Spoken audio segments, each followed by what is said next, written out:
Price the Lord, ஹல்லேலூயா. கிறிஸ்துவுக்குள் பிரியமானவர்களே, இந்த அருமையான காலை வேளையிலும் தேவ சமூகத்துக்கு வந்த உங்கள் ஒவ்வொருவரையும் இயேசுவின் இணையற்ற நாமத்தினாலே அன்பின் வாழ்த்துக்கள். இந்த நாளிலும் ரோமர் 12ஆம் அதிகாரம் 14ஆம் வசனத்தை அடியேன் வாசிக்கிறேன்.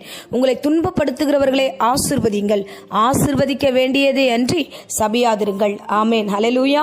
அருமையான வார்த்தை. இந்த வார்த்தையை நாம் கடைபிடிப்பது ரொம்ப கஷ்டமான ஒரு விஷயம். ஏன்னா நம்மளை கஷ்டப்படுத்துகிறவங்கள போய் நம்ம என்ன பண்ணுவோம் அப்படின்னா அவங்கள ஆசீர்வதிக்க மாட்டோம். ஏன்னா முகத்தை திருப்பிக்கிட்டு போயிடுவோம். இல்லைன்னா நம்மளால முடிஞ்ச அளவுக்கு அவங்கள இக்னோர் பண்ண பார்ப்போம்.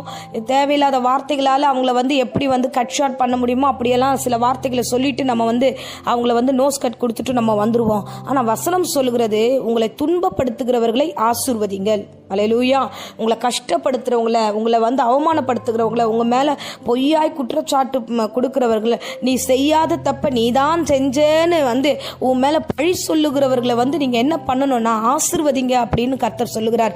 இது ஒரு மிக கடினமான ஒரு காரியம். ஆனால் தேவன் சொல்லுகிறார், இதை செய்யுங்கள் என்று சொல்லுகிறார். அல்லேலூயா. பாருங்க, இயேசு கிறிஸ்துவை சிலுவையில் அடிப்பதற்கு முன்பதாக நம்ம ஒரு காரியத்தை பார்க்கிறோம். அவர் தலையில முள்முடியை வைத்து கோலால் அடித்து அவரை காரி உமிழ்ந்து தேவையில்லாத வார்த்தைகளால் அவர் பேசும்பொழுது இயேசு கிறிஸ்து அமைதியா இருந்தார் என்று வேதம் சொல்லுகிறது. அல்லேலூயா. பாருங்க, ஆண்டவர் செய்ததுனால தான் நம்ம கிட்ட சொல்றாரு, உங்களை துன்பப்படுத்துறவங்கள நீங்க ஒன்னும் பண்ணாதீங்க, நீங்க அமைதியா விட்டுடுங்க, நீங்க அவர்களை ஆசீர்வதிங்க.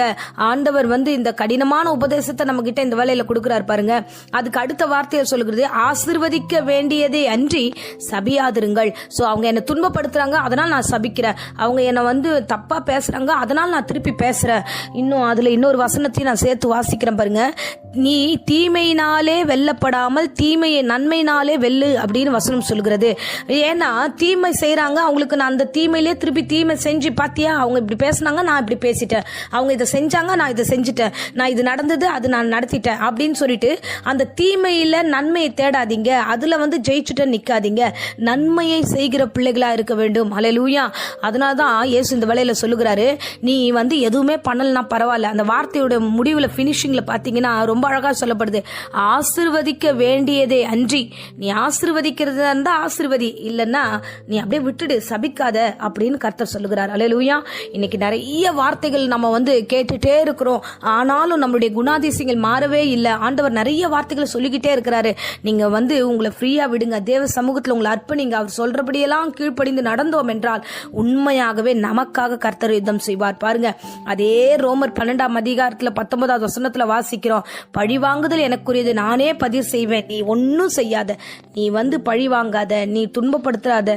சோ மத்தவங்களை நீ எந்த சூழ்நிலையிலும் நீ எந்த காரியத்துக்கு ஒப்பு கொடுக்காத. நீ பண்ண வேண்டியதெல்லாம், உன்னை துன்பப்படுத்தினா அவங்களை ஆசீர்வதி, நீ அவங்களுக்கு திரும்ப தீமை செய்யாத, மத்ததை நான் பாத்துக்கிறேன் என்று கர்த்தர் சொல்லுகிறார். ஆமேன். கர்த்தருக்கு தெரியும், அவர் நீதி உள்ள நியாயாதிபதி, அவர் சரியாய் நியாயங்களை செய்வார். ஆமேன். சோ இந்த நேரத்துல கூட உங்களுக்காக அடியேன் ஜெபிக்கிறேன். இருந்த இடங்களை கண்களை மூடுவோம். அன்பு ரட்சகா, இந்த அருமையான தருணத்துக்காய் ஸ்தோத்திரம். ஆண்டவரே, உங்களை துன்பப்படுத்துகிறவர்களை ஆசீர்வதிங்கள், ஆசீர்வதிக்க வேண்டியதே அன்றி சபியாதிருங்கள் என்று வேதம் சொல்கிறதே. ராஜா, எந்த சூழ்நிலையும் ஆண்டவரே நாங்கள் இந்த சத்தியத்துக்கு விரோதமாய் நடக்காதபடிக்கு எங்கள் ஒவ்வொருவருக்கும் ஆண்டவரே இந்த ஞானத்தை கர்த்தர் கட்டளிடுவீராக. எங்களை கஷ்டப்படுத்தின துன்பப்படுத்தினவர்களே ஆண்டவரே இந்த வேளையில உங்களுடைய கருத்துல ஒப்பு கொடுக்கிறோம். என் தேவரீர் அவர்களை ஆசீர்வதித்து காத்துக்கொள்ளும். தொடர்ந்து இந்த வேளையில கூட கர்த்தாவே, யாரெல்லாம் வியாதியோடு பலவீனத்தோடு ஆண்டவரே பயத்தோடு இந்த வேளையில இருக்கிறார்களோ அப்பேற்பட்டவர்களுக்கு பூரண சுகத்தையும் ஆரோக்கியத்தையும் கர்த்தர் கட்டளிட்டு வழிநடத்தும்படியா இயேசு நாமத்துல ஜெபிக்கிறோம். ஆண்டவரே, தலைவலியோ ஜுரமோ இராதபடிக்கு பாதுகாத்துக் கொள்ளுங்க. சிறு குழந்தைகள் எல்லாம் ஆசீர்வதிங்க. எல்லா பலவீனத்திலிருந்து அந்த குழந்தைகள் எல்லாம் காப்பாற்றுங்க. ஆண்டவரே, பிசாசின் பிடியிலிருந்து ஒவ்வொருவரையும் ஆண்டவரே நீர் விலக்கி காத்துள்ளும்படியாய் ஜெபிக்கிறோம். உம்முடைய கரம் மாத்திரம் அந்த பிள்ளைகளோடு இருப்பதாக, எந்த சூழ்நிலை வெக்கப்பட்டு போகாதபடிக்கு உயர்த்தும் ஆசீர்வதியும்.